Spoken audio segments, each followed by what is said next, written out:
like to, okay. I'd like to inform you that we do have translation. Do we not? We do. Yes. Okay. So I'm sure many of you are old hands at this by now, but you can look for the interpretation button. It actually says interpretation. Sometimes you have to go to the more icon and look for interpretation, and we are interpreting to and from French and English. So I'm going to give people a chance to find that button if they need it. Is the interpretation working? Yes. Yes, please, it does. Fantastic. Okay, so that's one housekeeping thing out of the way. And then secondly, I'm going to ask Esther to share the concept note. You might have to reshare it as more people join because they won't be able to see it, but just so we don't have to go through every single thing, if you can share that. And then you can also share the presenters' bios.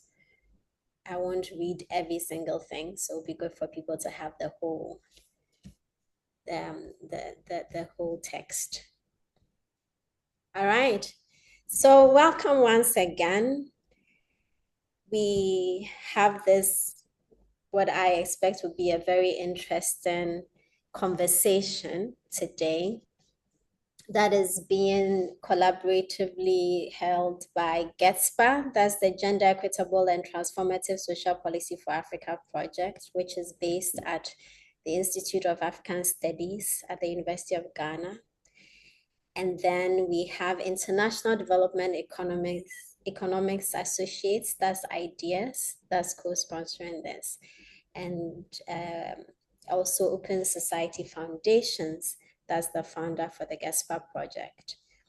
And we are very pleased to have everybody today for a conversation we are titling Advancing Transformative Social Policy in Africa Towards an Agenda for the Second World Summit for Social Development. So I've asked that the concept note be shared, and I hope you can see it. It will be shared at some point.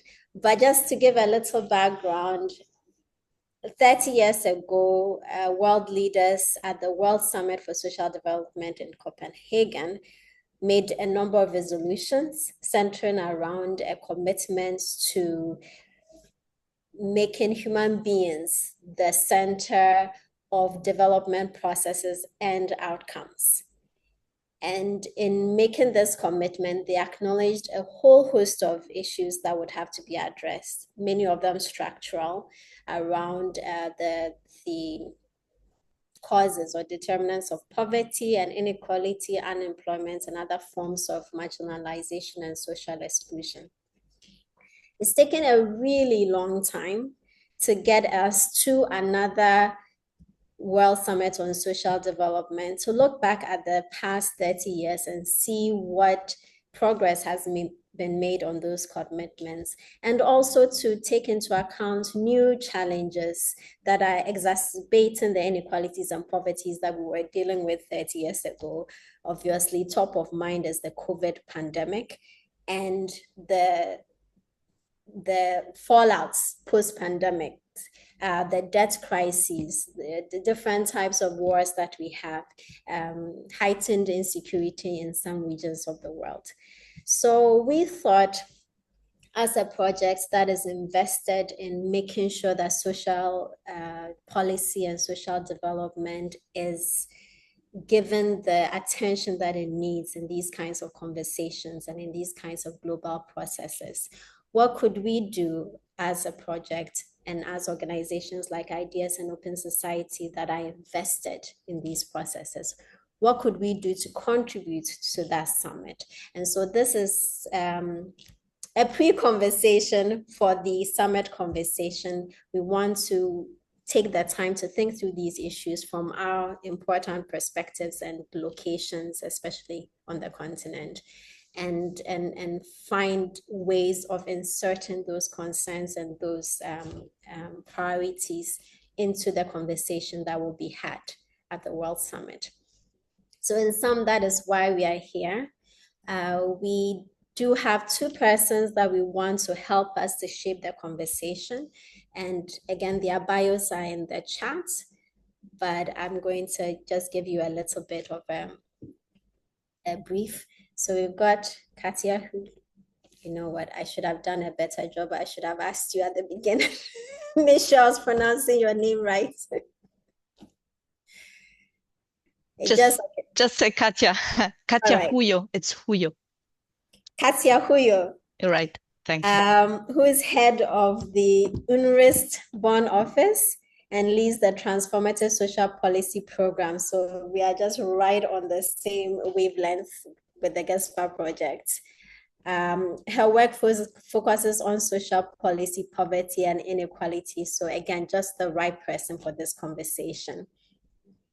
I'm going to ask you to maybe read through a bit of that, but let me go to the end. So in partnership with the Green Economy Coalition, she represents UNRITS as co-convener of the Global Research and Action Network for the new eco-social contract, and is also a member of our advisory board. So I think it's very clear why on many levels she's just the right person to help lead this conversation. And then we have Professor Jimmy Adishina, who is the chair in social policy at University of South Africa. His work, and a number of my PhD students are here, so his work is with Fandika Mkandawiro is the reference point when we want to talk about how we think about social policy on the continent. He's past president of the South Africa Sociological Association, a member of the Academy of Science also in South Africa, has served on several boards. I want to say that he's also on our advisory board, but in addition, on UNRIST board and the board for RC19 of the International Sociological Association. So both in terms of his scholarship, which is broadly, as I said, in social policy, sociology, and political economy. He's also obviously someone who's invested in professional service and in national and international service. So I'm really excited to have Katia and Jimmy both here to have this conversation with. So the way that we thought we'll do it is to have both of them think through a number of questions that we thought were important to ask, have them share their reflections and responses, and then obviously we'll open it up for a much broader conversation. Before I do that, I would like to just acknowledge the PIs of the GESPA project. So we have Georgie Chikata, who's the actual PI of the project, and then my Professor White, who is my co-PI. We have a number of advisory board members. I'm sure I might not see everybody, but I do see Professor Tichua Menu up here. We have members of the GESPA network. So again, I can't go through names, but I am seeing a number of them. We have members of the GESPA technical committee. So I see Amy Nyang, for instance. And we have faculty from the University of Ghana. I see here some students of the University of Ghana, including from the Center for Social Policy Studies. We have members of the Secretariat, and then we have various researchers who are doing different projects with GESPA, including on the debt crisis, and of course our interpreters. So a good audience, and I'm sure many will roll in as we continue. All right, so let me start. I mentioned at the top that it's taken us 30 years to go from one world summit to another. What do you think accounts for this really long length of time, especially considering how important this topic is? Can I start with Katia on that? Sure. Thank you very much, Nana, and thank you very much, the GETSPA project and all the partners to invite UNRIST to this conversation. And it's indeed an honor because the organization was very involved in the first Copenhagen 95 Social Summit. And even if the international context is now so much more complicated, and the enthusiasm for social development, maybe not at the same level as in the 1990s. We still try to make a contribution through UNRWA and its networks and partners, to get the most out of this second edition of the Social Summit, and especially, as you have asked, after 3 decades, which is really a long time and has, really is situating this second summit in a very different context. But maybe let me take the opportunity to just go a little bit back to the Copenhagen summit, and then, say a little bit, on the follow up, and why it maybe took so long to get to the current date. And also, to learn a little bit about the Copenhagen summit, because it was, I mean, in 1995, and this I learned, from the DESA, the UN website on the summit, it was the largest gathering of world leaders that ever happened, and it had 14,000 people attending, and it was a time where not everything was virtual and hybrid. Delegations from 186 countries and almost 120 heads of state. And if you look at the photo that is on the UN website, you see, Nelson Mandela standing next to Fidel Castro, next to Helmut Kohl, and, all these leaders that we associate so much with, some very important changes, in the global political landscape. And I think, the Copenhagen Declaration that came out, it was really a very progressive document. And this is a little bit the benchmark, we are working towards now. And, if you look at the Copenhagen document, at least the version that is on the UN website, it has almost 150 pages. And for example, today we will discuss an outcome document that has 15 pages.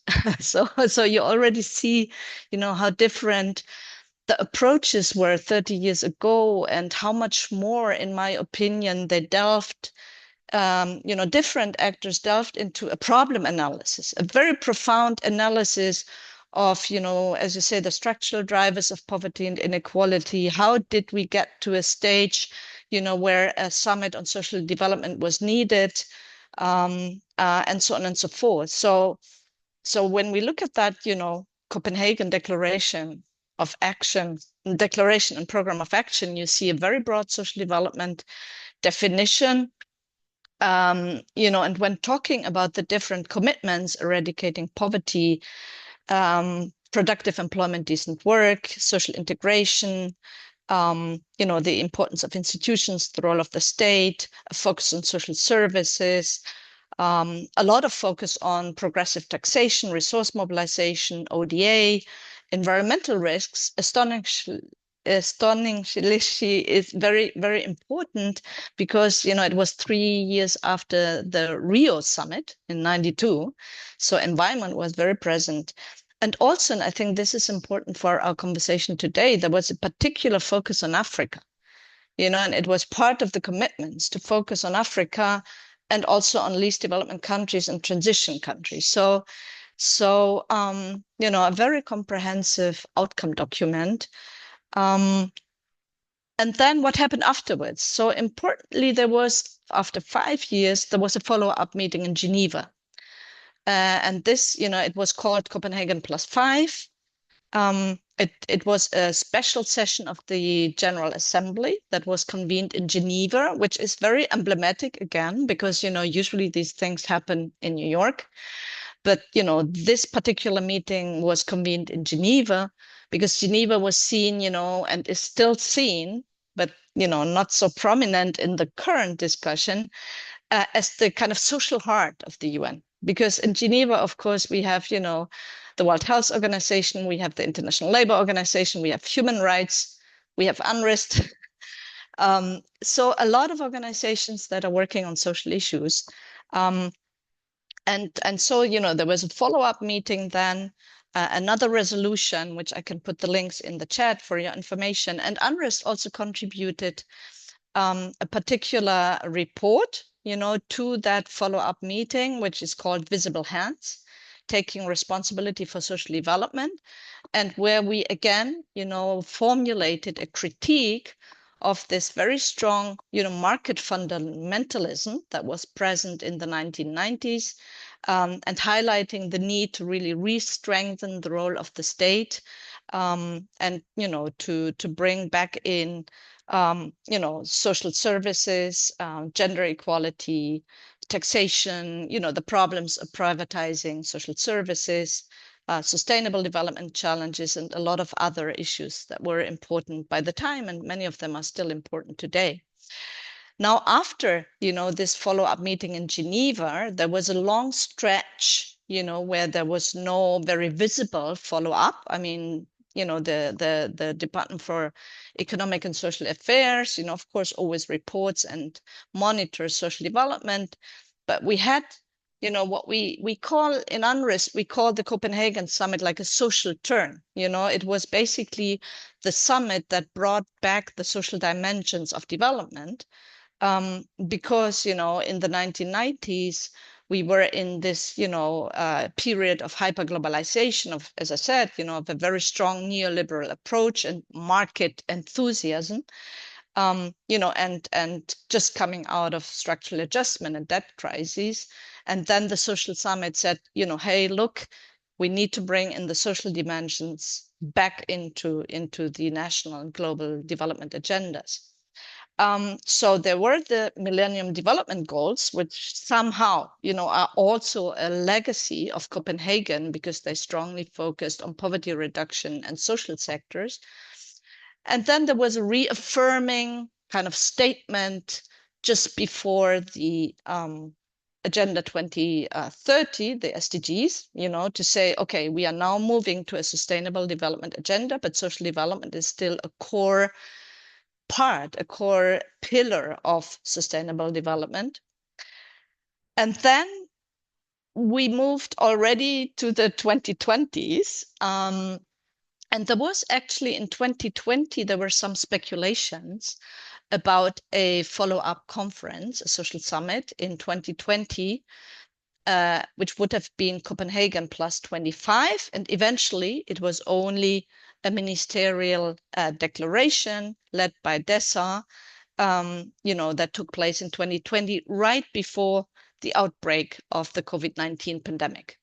And I think, then in terms of, struggling and grappling with the pandemic and the follow-up, it took us then, to 24, actually, when the Secretary General and the General Assembly decided on a resolution to hold, the Second World Summit in 25. So this is basically how we got, to this very long, lapse of time between the first and the second summit.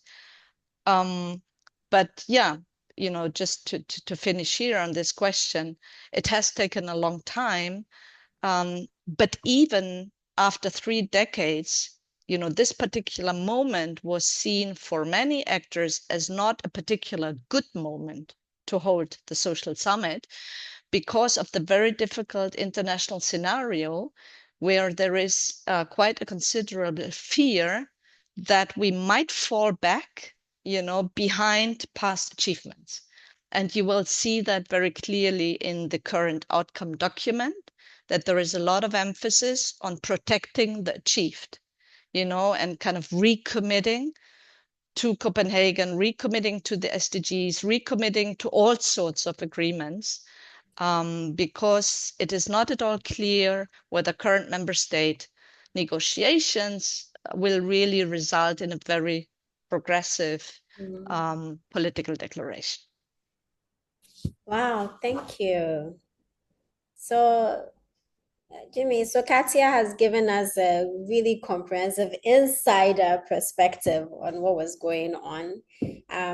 Listening to that, just overall, what is and from your own perspective, what does account for the length of time? I just want you to have a chance to talk a little bit about that before I ask you the next question. Okay, all right. No, thank you very much. I mean, I think Katja, provided a very comprehensive overview of the development and events, as they evolved since 1995 around the social development issues. I mean, I think the fact that the international context was increasingly, less, averse towards, less committed towards what do you call it, a progressive social development agenda. Partly within the much wider global, context, is something to keep in mind as explaining some of the gaps. It's as Kaja also indicated. It's also worth keeping in mind that while social development concerns in terms of the summit, had not taken place, there's been what do you call it, efforts within the UN system, in addition to the review, what do you call it, gatherings of Copenhagen +5 and so on and so forth. The Millennium Development Goals, which in many cases what do you call it, driven by more or less the same agenda, although not considerably as progressive as one would have expected, and then of course with the expiration of the Millennium Development Goals time frame, the Sustainable Development Goals, so the environment at the moment, is one of precarity, considerable precarity.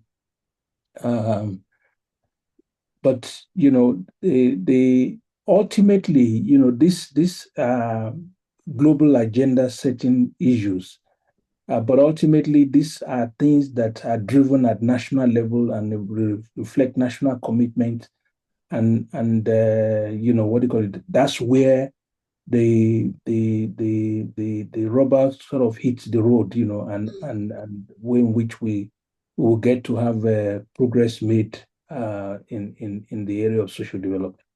Thank you. I was struck by Katya's comments about how this is kind of not the ideal time, if you like, to have a summit. And I was like, oh, it would seem like it's the ideal time. But your points, I guess, is it is a good time because we are going through things that need to be talked about, but perhaps not the right time to get the kinds of commitments that are needed, precisely because things are in such turmoil and people are so it just seems like such a paradox. Like at the time at which you need most this conversation and these commitments is the time where governments might be the least willing to make those kinds of commitments. It seems like a catch-22. But I wanted to ask Jimmy, so we've talked again about just the great length of time between the first and the second. And then in my introduction, I talked about all the things that we've experienced since then and all the ways that the world has changed, not necessarily for the better. So then the question is, have all these changes, all these things we've experienced with COVID, have they fundamentally changed what was at the bottom of poverty and inequality and social exclusion? Or is it essentially the same factors, maybe just heightened in intensity? Well, thank you very much. I mean, I think, if you look at it from the African, perspective, the situation has in fact become more, precarious, the crisis in many contexts has deepened. Just as an example, there was a World Bank report that to 2024, which estimated that between 1990 and to 2024, the number of people living in extreme poverty in Africa increased from 282 million to 464 million people. I mean, that's a what do you call it, a very grave situation. Inequality in many cases has deepened. More of the growth that what do you call it, accrued in the post-pandemic situation are accrued mainly to the top what do you call it, wealth holders globally.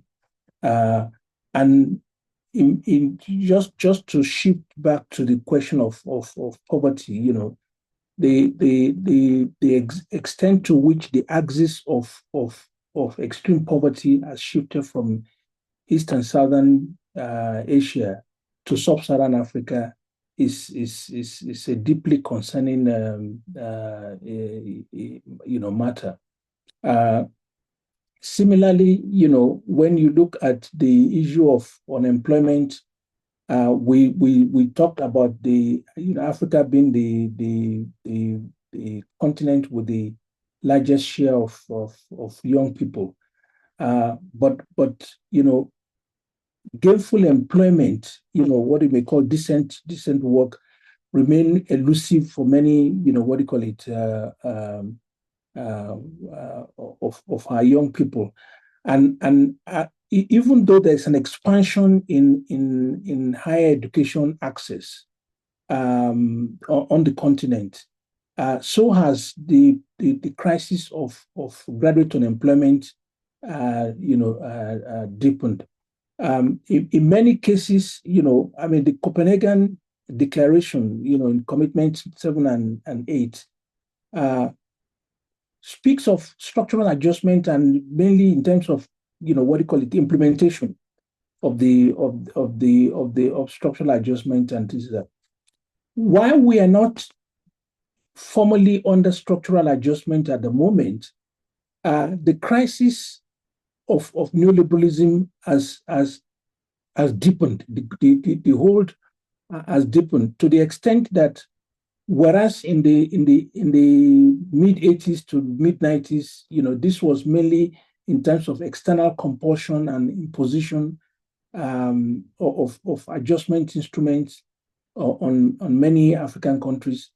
What we find increasingly these days is self-adoption of the key components of structural adjustment, key components of neoliberal economics, and so on and so forth, and the extent to which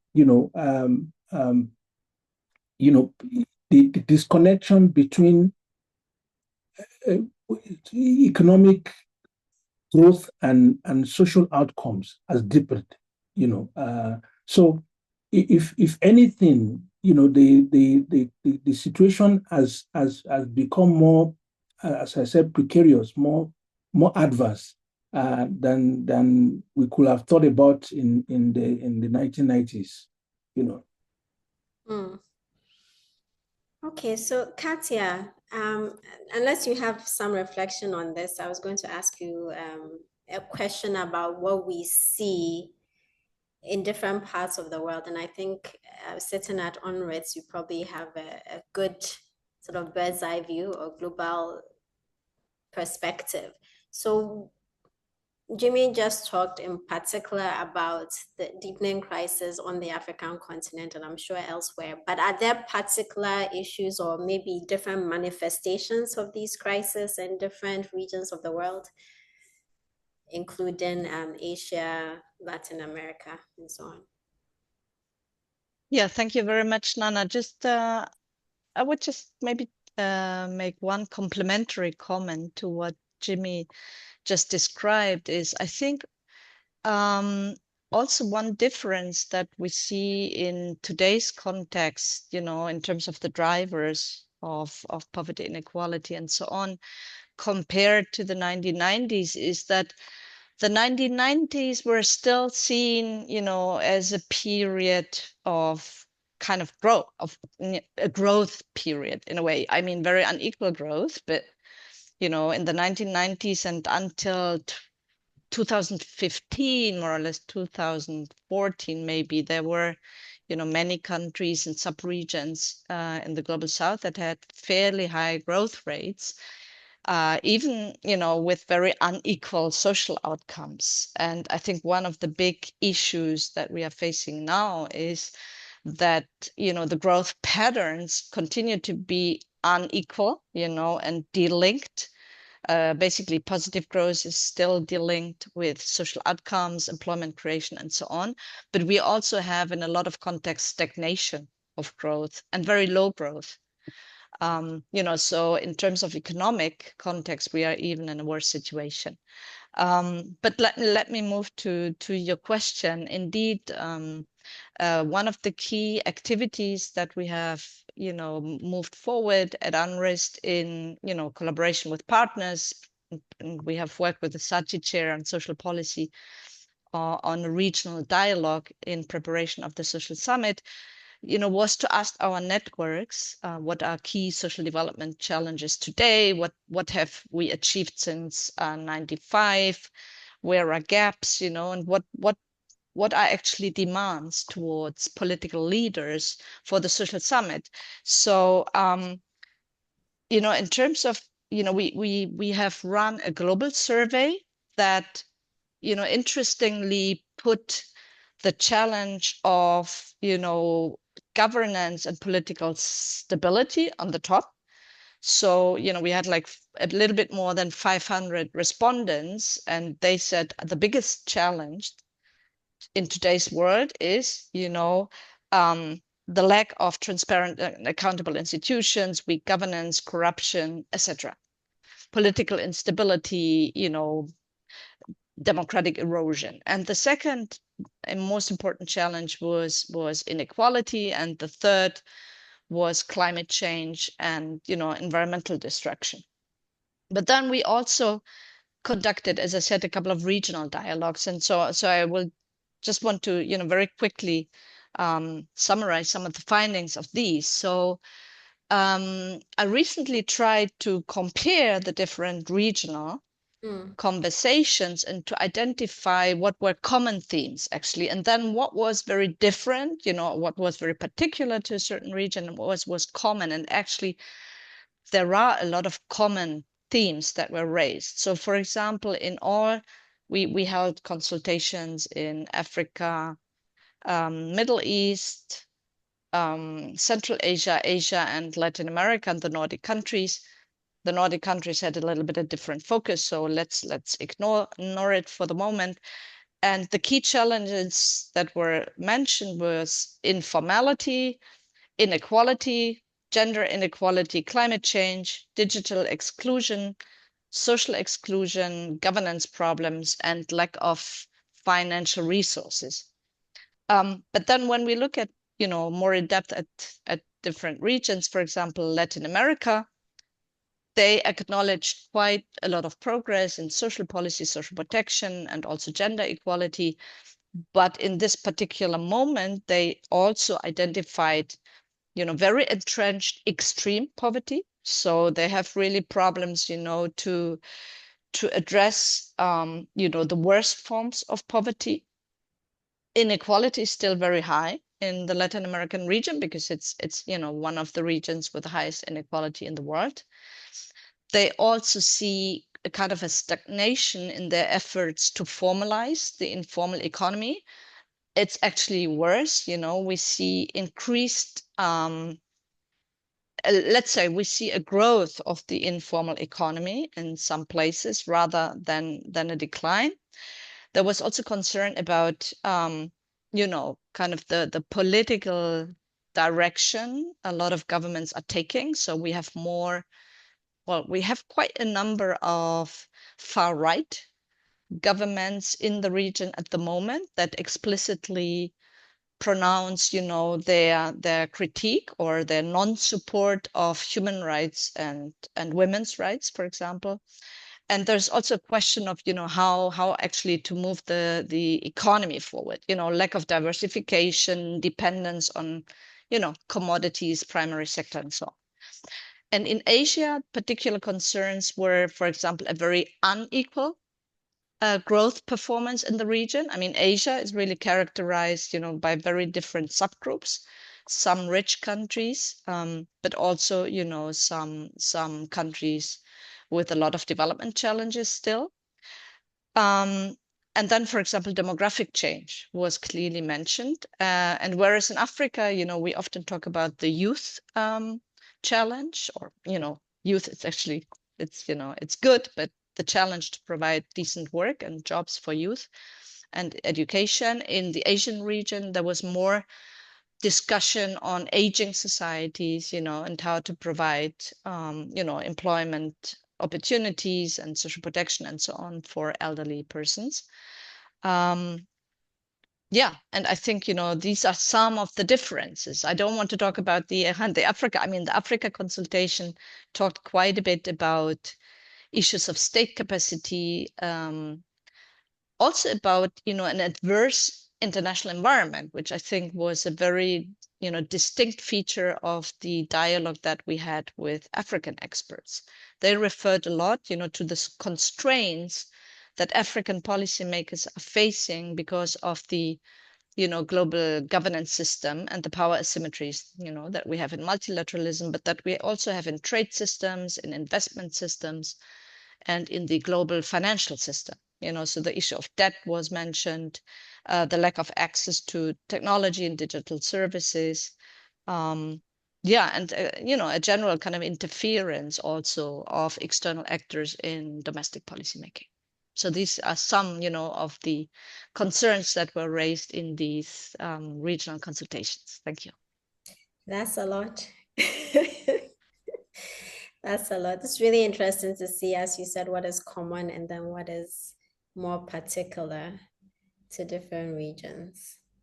I have a question about informality. Maybe I'll save it till the discussion time.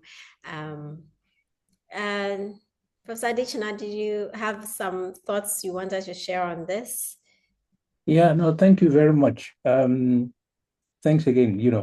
I think in addition to the issues that Katja raised, in relation to the African context, for instance, is the issue of the size of the informal economy. I mean, a situation where something like about 85.9% of employment on the continent is in the informal economy, with its own precarious nature, lack of decent work, the problem with, provision of social security, and so on and so forth. And then, of course, there is the gender dimension of all this, in terms of access, and equality, for women and the girl child, both in access to education, employment, and the dominance of what they call it, the relocation of women into the informal economy, as the abode of earning, paltry income and so on and so forth. And as Kaja, indicated, there's the angst around the issue of the extent to which external players, hold sway over policy making on the African, continent.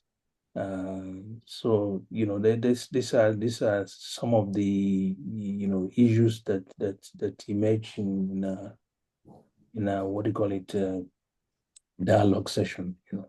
Thank you. I'm going to combine the fourth and fifth questions we have on our concept notes because I think they are related, and also to make Nous time avons for la quatrième et la cinquième question. Je pense que ce sont des questions qui sont liées et on pourra également avoir le temps pour répondre aux questions. Alors, toutes les questions que vous avez, les contributions que vous voulez faire, vous pouvez lever la main au moment convenu. You can put your thoughts in the chat, and have a conversation going on the side while we, continue this. So, GETSPA is about transformative social policy, right? Again, terms that we are borrowing from the speakers here and the work that they do. And so, in terms of that, haven't had, I hope, a chance to look at the draft declaration for the summit, if you have had a chance to do so, and also the draft paper submitted by the African governments. What would you say is the gap? Maybe we should take it one at a time. Let's talk about the draft summit document, right? What are gaps in there? What would need, or what would we have liked to see in there if we really are trying to come up with an agenda that is transformative of social policy and social development on the continent? Jimmy, you still have your mic on, so let me let you start. All right. No, thank you. Well, I think there are different parts to the draft declaration, the political statement, in the that is being prepared for the Second World Summit, for social development. And much in the same way that you find different segments in the Copenhagen Declaration, but there are very progressive sides to the Copenhagen Declaration, but there are also more conservative sides to the thing.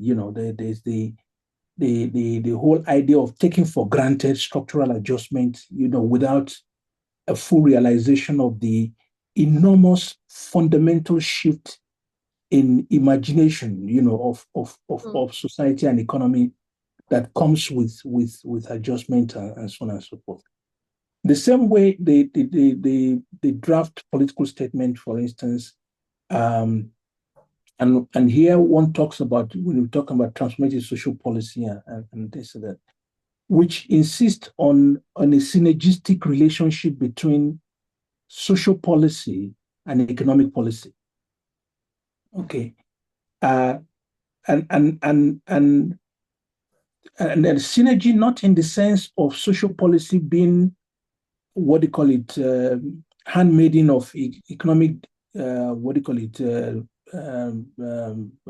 policy, but the way in which you drive your economic policy based on your social agenda as well. Social imagining, and therefore, the kind of questions you ask of your social policy when you're concerned with, socio-economic transformation of society and economy and so on, and drive what do you call it, a transformation of social relations and social institutions, gender relations and so on and so forth. There are three components to just like the Copenhagen Declaration, that three components to the draft statement, as the poverty reduction, there's the what do you call it, full employment, and what do you call it, full employment and decent work, and there is social integration. I think the only point in the document where there is what do you call it, a concerted effort to see the connection between economic policy and social policy, because labor market policies are social policies, it's in the area of full employment. The discussion around what do you call it, poverty almost to use an old Marxian notion, as almost see, poverty as an epiphenomic, factor. Whereas the very nature of your economic policy itself has implication for the extent to which poverty is deepened and inequality is deepened. The fact that there was no attempt to address, and I can understand why in a multilateral context such as United Nations, a frontal discussion around neoliberalism, for instance, may be considered a no-go area and so on and so forth. But the fact that when we talk about the golden age in the West, for instance, when there was declining, inequality, increasing prosperity, and so on and so forth. There were also periods in which industrial policy was on the table. There were also periods of high taxation at the top end of the economy, as high as 80% in some context and this and that. And the redistributive dimensions of this thing. I mean, Sweden is changing significantly, but it's not in the pre social distribution component of income inequality that Sweden did better. It was in the post social distribution, that it was able to bring down its inequality. So that's one dimension in which I think the document is a bit on the lacking side. The discussion around employment is particularly important because the pursuit of structural transformation and job-rich industry and this and that becomes quite important, both in terms of the social policy outcome, the social security, decent work, and so on and so forth, and this and that. And the idea about social integration and becomes also important in terms of the nature of your economy. You cannot ask for a social policy that is grounded in solidarity and pursue an economic policy that is grounded in individualism, so on and so forth. So again, the need to interrogate the nature of the economic, macroeconomic policy making, and so on and so forth, becomes quite important in terms of the outcome, that can be achieved. Thank you. That is such a quotable quote. You cannot pursue a social policy agenda that's grounded in solidarity and pursue an economic agenda that is grounded in neoliberalism, I think you said. Individualism, thank you. That's schizophrenic. I love that. I'm going to use that in my class if you don't mind. That is profound. You're absolutely right. Katia, please. Same question. Having looked at the draft declaration, what are your thoughts? Yeah, thank you. I fully agree with what Jimmy has just said and described, very succinctly. I guess that's really, it's typical for these declarations. They tend to have a very technical language.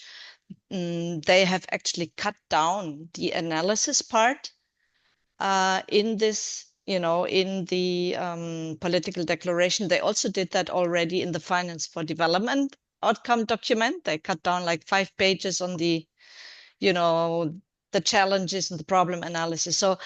So there is really less appetite at the moment to really to understand that the solutions are based on a correct problem analysis. This is what we always tend to say. If you don't get it, what the problem is, you can't find the correct solution to it. And this is why we spend so much time in analyzing the challenges and trying to identify the causal drivers of the problems. And while this outcome document, now the second revision, it clearly says we need to address root causes of poverty, inequality, and social exclusion, they don't spend a lot of time on this problem analysis. And I have the impression that this is also because, problem analysis are very different. As Jimmy already said, you can say, you can explain poverty very differently. You can say, poverty is the result of a dysfunctional economy, combined sometimes with adverse social norms that might exclude, certain groups or people. But it's we tend to emphasize the structural drivers of poverty and its close link to the economic development model, whereas others approach it from a much more individual standpoint, saying there is this particular poor individual that didn't have a chance to access education, or there's a transmission of intergenerational poverty, because your parents were poor, you are poor. It doesn't mean that the entire society is poor, or maybe a large part of the population living in rural economy is poor. This is usually not acknowledged. It's not acknowledged that there might be an economy that drives poverty at large scale. So this is absent from the declaration. And then of course, it's difficult to say that then the proposed solution would be really something that we would call a transformative social policy, because it doesn't have this integrated approach of seeing social policy, in tandem with economic policy. And this is actually also one of my criticisms of the declaration, that it's not taking an integrated approach, and it's not taking it with regard to the social and the economic, although I agree in the part on employment, there is more references to macroeconomic policies and certain things. And it's not doing so either in terms of linking the environmental question, and environmental destruction or climate change or whatever it is, to a particular economic model. So we often say that there is a particular extractive economic model that has high costs in terms of human well-being, human welfare, and high costs in terms of destroying the environment. But this link is not clearly made, and there are no proposals actually that would seek an integrated perspective on creating an economic system that would be inclusive and sustainable. So again, this integrated vision is not there. I have done a little bit of, counting of terms in the outcome document, just to see, for example, how many times do they use the word universal versus the word targeted. And actually, I have good news, because universal comes up 19 times and targeted only 4 times. But the interesting thing is that targeted social protection, for example, comes up in a section on disaster risk reduction very strongly.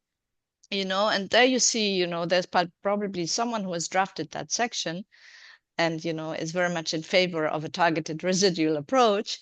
But then the rest of the document was drafted by other actors, and they, and there's a lot of mention of ILO standards and universal health approaches, universal social protection. So there is the other language there. Care is mentioned quite often. Africa is only mentioned 4 times. Social protection is mentioned 24 times. But as Jimmy has, analyzed in depth really and discussed a lot of times, social protection is not exactly the same as transformative social policy. Social protection is one particular pillar, of social policy, and it depends very much on how it is designed and, how universal its coverage is, whether we can say it is transformative. And then in terms of, public services or public actors versus private actors, the mention is equal. So we have 13 times public mentioned and 10 times private mentioned. So that also shows, that there is an expectation that it's not only the state delivering, on social development, but they sometimes put really private actors on an equal footing, which of course from our point of view is problematic because first of all, private actors are not the duty bearers. Secondly, they often take advantage. Well, no, take advantage is maybe not the right word, but they are profit based, and so they often increase inequalities, right? When they commercialize or privatize public services, etc. So yeah, and maybe to finish this, there's also an issue that just transition and migrants, for example, they are mentioned. It's very short paragraphs. And I think in many contexts, migration is a much more important social issue, than just to having like 4 lines in this political declaration, that speak to the issue of migration. And again, just transition, I think, is an important issue for Africa and a lot of, global South countries, because, if a transition, towards a low carbon economy is not socially just and is not just in terms of, global justice between North and South, we can't move it forward. So there is not a lot of references to actually how social development is impacted, by climate change and by climate policies, and how what are basically the commitments of the member states at the social summit to make this transition fair, not only for affected workers or any social group that might be affected, but also for global South countries who have not contributed to climate change, but are asked now, to invest in these transitions. So I don't know how much of a chance you've had to see the submissions or the inputs of African governments into the draft declaration, but is there anything that we are seeing from the continent that is trying to correct some of these clear deficiencies in both sort of the analysis as well as the content and the direction of the draft declaration? Either of you. Aja? Just wanted to pass it on to you, actually, because I have to say I haven't heard much from African member states of, because this is also an observation and that we had, that the negotiations are quite intransparent, and if you do not have a relationship with a particular member state, it's very hard to know, what are the positions that are put forward. I know a little bit from the EU, the European Union and Germany and Finland, but I haven't really heard from the Arab states. The Arab states were, for example, pushing, for having a stronger integration of the peace agenda, in related to the social summit because of the wars and conflicts they are facing in their region. And also they are talking about a social contract, for example, something that other countries are not accepting, this social contract idea of, having basically, agreements between employers and workers and having strong accountability mechanisms and rights and responsibilities, that are clearly set out. So that was also not accepted by all countries, but some countries have pushed it. Some countries pushed more for gender equality than others. But I don't know about the position of, the African states, basically. I know that in Sevilla, they pushed hard for reforms of the international, financial architecture on the debt issue. And I see that in this current draft, there are some references to debt to the tax convention. These were, strong positions of the African states in Sevilla. And I imagine, that they also have brought these issues and supported these issues for the social summit. Okay. Yes, please, Jimmy. Well, I think in addition to what I just indicated, Oui, what je pense que, do not à see part ce que is Katia avait something, indiqué, ce que vous ne close to or voyez pertaining pas to a transformational, I'm not est, talking about transformative social policy, ce n'est pas vraiment une politique I'm talking in sociale terms of, transformatrice, mais a transformative take on social, policy or social development. This tendency to see social policy, social development as a standalone, project. It's something that is, a bit pervasive, and you don't get, what do you call it, an attempt to connect the economy and the social, in such a way that there is, as I said earlier, you will say earlier on, a synergistic relationship, between the social and the, I mean,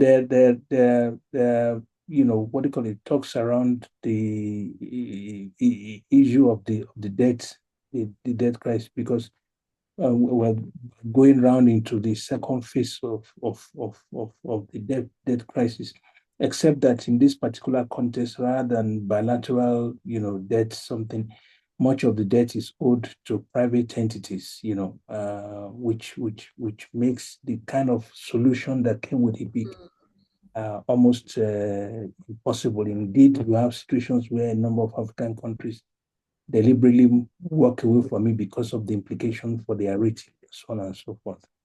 The, what do you call it, the issue of illicit financial flow, it's also plays out in this. But of course, in the end, what ultimately will be required is a commitment to sovereign national projects, which is driven by an articulation of a trajectory of growth and development that is people-centered, that is gender equitable, and that is transformative. Thank you. All right, so we want to open this up. This is a lot of food for thought. As I said at the top, just in case you were a little late, this is not a normal webinar where we hear from presenters their thoughts and then we just ask them questions. We are trying to have a discussion that can inform the discussions that will be had at the World Social Summit. We have big ambitions. And so what Katia and Jimmy have been doing is sort of helping us to think about the context of this. Katia presented a very good history, a historical sort of analysis of how we got to where we are with the Social Summit. We are thinking about the issues that the summit will bring up, the gaps in the way that they are thinking about the issues. And really, we want to think about how we can most usefully intervene. So yes, you are welcome to ask clarifying questions, but even more so, you're welcome to, on the basis of what we've said so far, give your inputs about what you think we need to be emphasized and how we can intervene in what specific aspects of the declaration we should intervene and that kind of thing. So I have one person in the chat with a comment and I see that they are also hands up.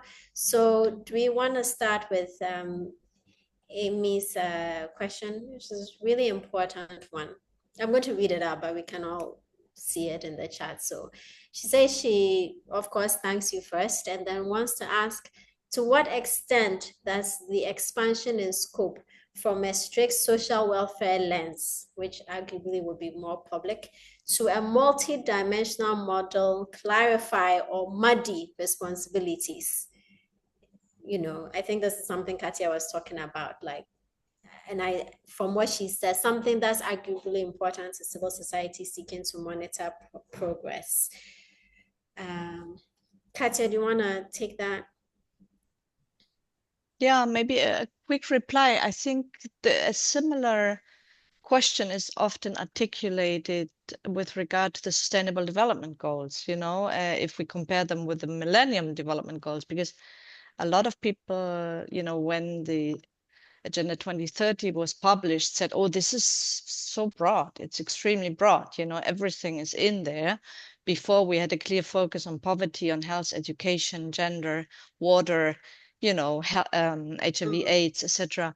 And that was, easy to monitor, and it was a clear social focus. On the other hand, I think, sometimes this social focus, it is basically replicating a donor agenda, of we invest in, the social sectors in the global south, and we are actually not questioning or thinking about, the growth model, the environment, governance, and different, all these other issues that we have, for example, in the Agenda 2030. And the same we could now say about the social summit, political declaration. I think, we need to go beyond welfare issues. We need to acknowledge the interlinkages that we have between, the economic development model, social outcomes, social policies, can only work if they, can work together with economic development. So if the economy, and Jimmy has already explained that, if the economy is producing inequality, poverty, and is not delivering on jobs, there's no way that social policy can make up for that. The social policy cannot be overburdened. We need resources for social policy. We need also social insurance.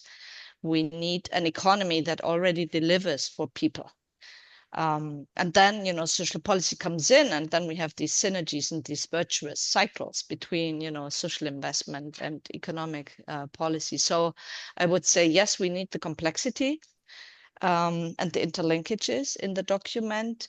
What I think is not ideal at the moment, and probably also causes some challenges for advocacy groups and civil society, that the document has few clear commitments. It is very broad calls for action. There are not a lot of numbers there. The formulations are quite vague. And also the document is not very well structured. To be honest, there are a lot of repetitions in there, and a lot of the paragraphs, they mix a lot of issues. So it is, it's just not well structured, and civil society is struggling to make sense of it and to have clarity of what the binding, I mean, it's voluntary, but what are the binding commitments that member states really adopt? So I see this as the main issue, but I think we need to go beyond welfare, and really also touch upon the financing issues, the economic policies, the global governance, and many other points. Because if we are not working on all these different issues, we cannot promote social development. Okay, so I asked Jimmy to reflect a bit on Esther's question, but again, I'm doing what I said we weren't going to do, which is just directing questions at the speaker. So let's think of this as something for all of us to think about. So if there are people who have some thoughts on this, please, I'll welcome you to chip in after Jimmy finishes his reflection. Well, okay, thank you very much. I mean, just to put it, what could it succinctly, the real life issues are complex. They're interlinked. there are no standalone, issues or concerns. When you think in terms of poverty, especially in the context of multidimensional poverty, something, for instance, you see the linkages with various, other dimensions of society. Gender equity, for instance, becomes quite important in the way in which we think about the poverty, for instance. The extent to which the issues around access to labor markets, the issues around access in the nature of employment, for instance, the issues in which the state overarching policy environment, for instance, facilitate or hinders access to certain social services and so on and so forth. So I'm sure that it's especially for single issue, what do you call it, NGOs, for instance. It's easy to say you look and lash on to one particular thing, but in real life situations, they're complex, they're interlinked, they're interrelated. And if you think from the point of view of a national development agenda, you have to deal with the situation in all its complexities. The similar to the Copenhagen Declaration. This draft document that we have, for instance, has tried to limit itself, to three nodal areas, poverty, employment, where the Copenhagen talks about full employment, and social integration, and they're all interlinked and interrelated, So, complexity is the name of the game, with all due respect. Yeah. And for policy making, public policy making, for instance, is to think of things in terms of its multiple dimensions and imagine the unintended consequences of policies that may, need to be dealt with, and this and that, which is why, part of why if you have a national development plan, you think in terms of midterm review of what do you call it, of the plan, to see how far you've moved, but also to keep an eye on unintended consequences of some of the policies that have been made. So yeah, that's my short addition to Kaja's. Yeah, I think that's one of that's obviously a problem. Both economic and social development are complex, but I think at least the orthodox economists have managed to reduce it to just one singular thing: economic growth or GDP. And social policy, we are rightly insistent that a lot of things matter, right? So it makes our work look a lot more difficult and complex. Esther in the chat has an interesting observation that we have managed to, is a word, elevate, but we've managed to shift social development goals and efforts at a global level, while economic development is still a national project. And she's asking, is there a way? So first of all, I just want to hear your take on that observation. And then is the solution then to also pursue an economic global agenda that then if both of them are happening at global levels, perhaps there might be more of more success at integrating them. It's an interesting, intriguing notion. What are your thoughts? Yeah, well, there is economic policy at a global level. There's hardly any doubt about it. get the spring meeting of the IMF and the World Bank, you get the World Economic Forum, sessions where the CEOs, gather, and the particular form of economic policy framework comes with its own take on social policy. I don't want people to have the impression that, social policy is this hunky-dory thing that, we're the good guys and this and that, there's social policy with extremely adverse, consequences, and it's the way in which you shift the fundamental thinking around the nature of society, around, everybody talks about what a good society is, but what is the content of what makes a society a good society, becomes, important. So the shift towards the restriction of collective provisioning came with structural adjustment. The rolling back of state, investment, social investment, for instance, came with structural adjustment. The whole idea about the elevation of market as the primary source of social provisioning came with structural adjustment. I mean, it's been there historically, in terms of economic thinking and social policy thinking. The whole idea of self-provisioning, has its own antecedents in specific thinking around economics. So the vision that guides your social policy has to be is the vision that should guide your economic policy.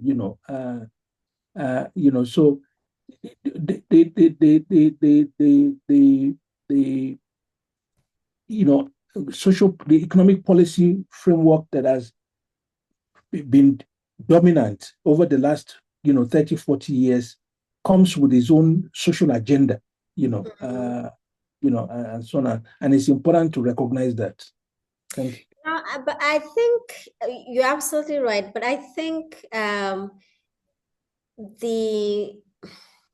mismatch, right, seems to be that when it comes to social development, we tend to at least try and give the appearance that it's more collaborative, it's participatory. We are all coming together as a global community to talk about this and make decisions, even though we know that there are obviously power inequalities that shape the agenda.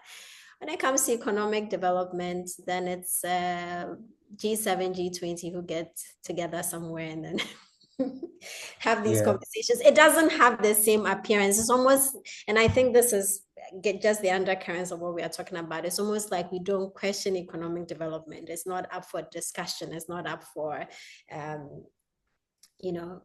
up for critique. This is sort of the way that we do things, the social development that we have to have these conversations and sort of consensus around.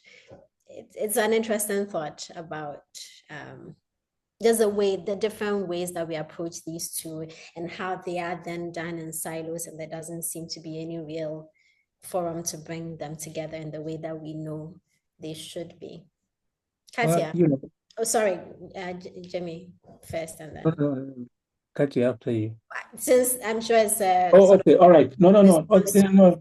I was just going to say that it's important to keep in mind that it's not a matter of the economic policy,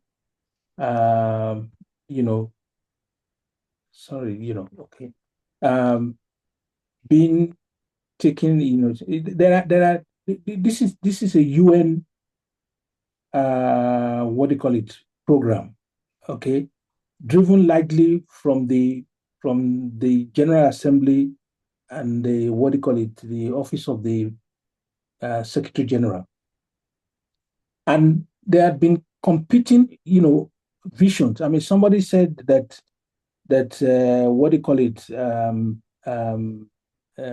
World Bank has its own, what do you call it, multiple Ministry of Economic, Ministry of Education, Ministry of Labor, Ministry of this, Ministry of that, and so on and so forth, which seeks to integrate its thinking within its economic, agenda. And you then get competing visions from WHO, for instance, going back to Amahata, from the ILO, and so on and so forth, to the point where the ILO was pushing a universal approach, and the World Bank is coming in to say no, they also believe in universalism, uh, except that the universal that they're talking about is one in which, as long as you provide for everybody, regardless of the structure of the provisioning, regardless of the quality of the provisioning, you've met the universal agenda. So I think that's what gives it, what do you call it, the perception of exclusivity to, what do you call it, economic policy in one particular area, and social policy as something that is open for debate. I think that also has to do more with the nature of the what do you call it, the UN itself, and the fact that the IMF and the World Bank, for instance, with its associated network of, what do you call it, something, had taken control, had been, become responsible, taking control of economic policy making, and so on, much not in the same way that the UN is able to. I don't know if that makes sense. No, it's it's a good sort of nuanced perspective of what's going on, rather than what appears to be, the face of it. Katya, I see that you are nodding quite a bit, so do you have I think Jimmy has really explained it really well. Okay. I think there is no consensus either in economic policy nor in social policy. Sometimes the negotiations and discussions in the field of economic policy are more secret, more intransparent, because the organizations that are in charge of it, sometimes have different structures and different ways to interact with the public. Also, of course, the international financial institutions have a different governance structure. That is not one country, one vote. So also certain issues do not have the same weight, right? Because it's who puts in most money, makes decisions. All of these issues, play out basically. But I think, I guess it's really important in our circles and also in the global debates to be very transparent about the fact that, the ideological divides that we see in economic development, they translate in the social policy areas, one by one. As Jimmy says, there is, each economic development model and each kind of paradigm, has a corresponding social policy approach. So a lot of people don't know that. I think that's a little bit, maybe an issue. People know that, there is maybe neoclassical economics and Keynesian economics and Marxist economics, but they don't know that there is also, a corresponding social policy approach in Marxism, in Keynesianism, in neoclassical or neoliberal approaches. But I think what we see now from many big powers in the world, and also some global South governments, they really try to take away the responsibility of the state, the solidarity mechanisms, and the collective responsibility in, the domain of social development. And I think this is really something that should concern us, because, the state is withdrawing from social investment services and social protection and social rights, and is absolutely individualizing this in a manner that is almost worse than after the fall of the Berlin Wall. So we are in a regressive phase that is, I don't know. I mean, a lot of people say we say we have an ODA crisis that we haven't seen since Second World War or since the system was set up. And we also have a very retrograde, regressive approach to social policy in many places, that we haven't seen for much longer than 40 years. I mean, it's quite unique. We have to focus on that, combat that. Okay, I'm going to just give a couple of minutes because again, we've got researchers here, practitioners, people who spend time thinking about this, and really we want to hear your voices also in the chat. And while I make space for that, and I'm looking out to see if any hands are raised, I would like, because we are, getting to the end of the scheduled session at 3:30, at least 3:30 GMT. But I'd like Jimmy and Katia to maybe ask their final reflection. This is in line with Newman's comment. Other people have made comments. We just don't have time to get through it. But, I think Wilfred and Isaac are reflecting on what some of the issues might be in their comments. But Newman's question is what I was going to ask at the end. Given everything we've heard about the mood of governments at this time, where their preoccupations might be, what some of the shortfalls might be with the declaration, and then the politics of it all, what would be a reasonable expectations of the World Social Summit? So that would be one. And given that expectation, what would be, from everything we said, what would be the one thing you think we really need to try and insert into the conversation and try to make people listen to? So I guess it's two questions in one. What should be a reasonable expectation of what we can get out of this summit in terms of commitment or a shift in the conversation? And as a GETSPA project, for instance, what do you think would be the most useful thing for us to try and inject into that conversation? And I'm not giving you a lot of time to think about it. I'm sorry, but who wants to go first? And then anybody else on the call can obviously come in. Jimmy? Yeah, well, I mean, I would suggest, and I'm going on a limb here, that, if you got what is in the draft document, it will be an achievement. You hope that it won't be watered down, and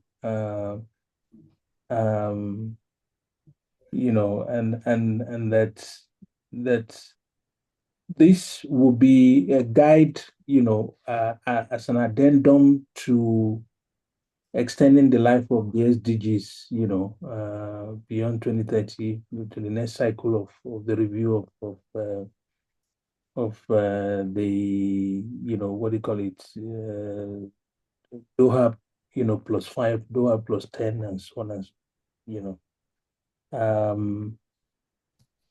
in terms of what you think you can hope to inject, I wish you the best. Because I will have the best audience and the best chance of making impact out of the plenty things we would want to say. No, this is member state negotiation, and there'll be, what do you call it, commitment coming in from what, but I'm more positively disposed towards, country level efforts, because at best, forums such as the World Summit for Social Development can only be about agenda setting. The real hard work that needs to be done, work done at national level. And that's where the whole idea of a fundamental rethinking of the question of what is the nature of the state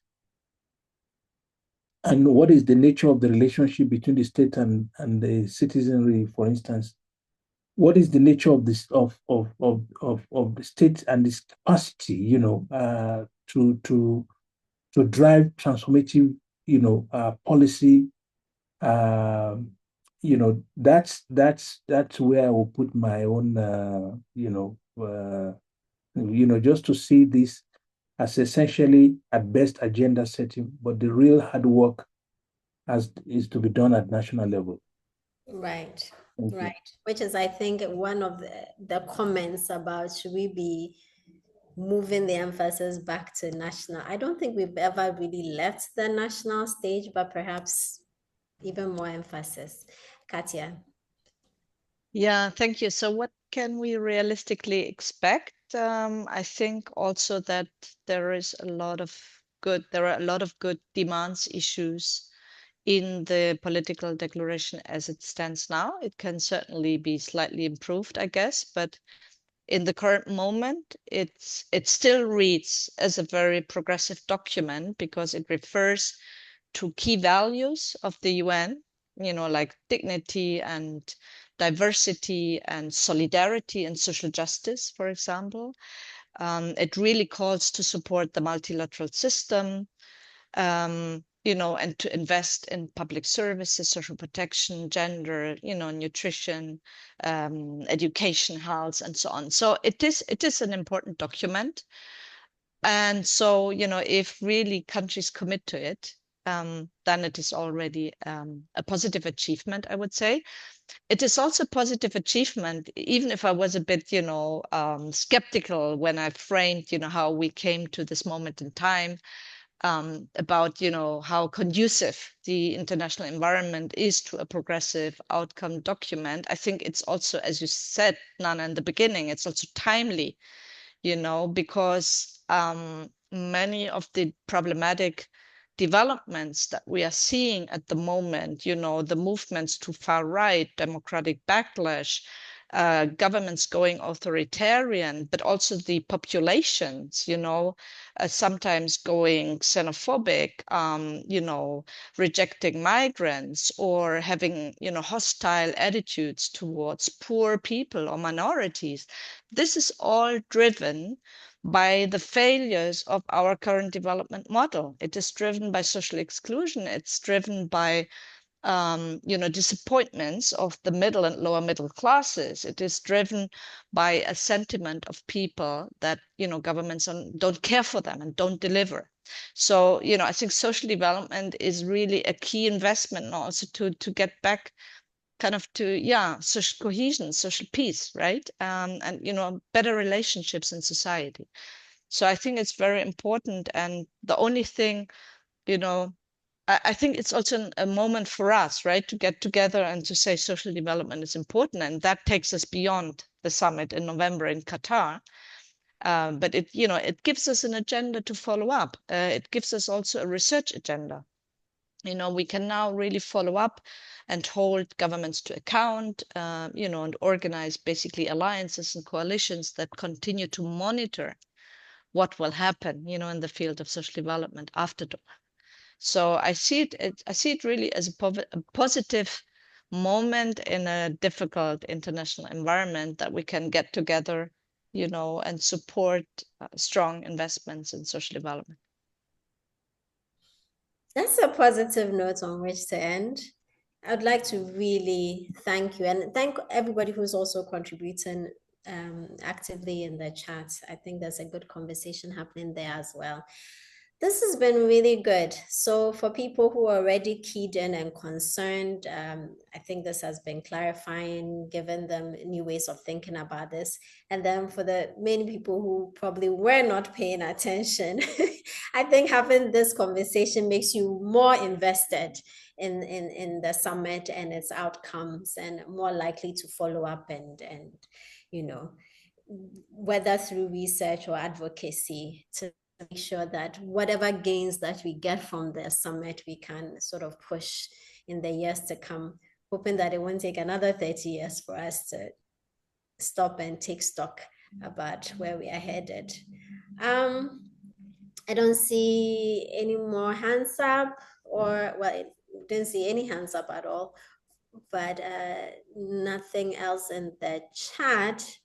So I think it's just left for me to say thank you so very much to Katia and to Jimmy for, again, their perspective, for their thoughts based on their experience and the work that they've done, and for helping us, to also know how to think about these processes.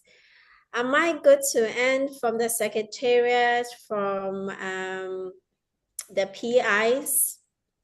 Does anybody else want to say anything, or is it just the three of us whose voices? Professor Menu, are you coming on to? Okay, great. No. All right. Over to all of you.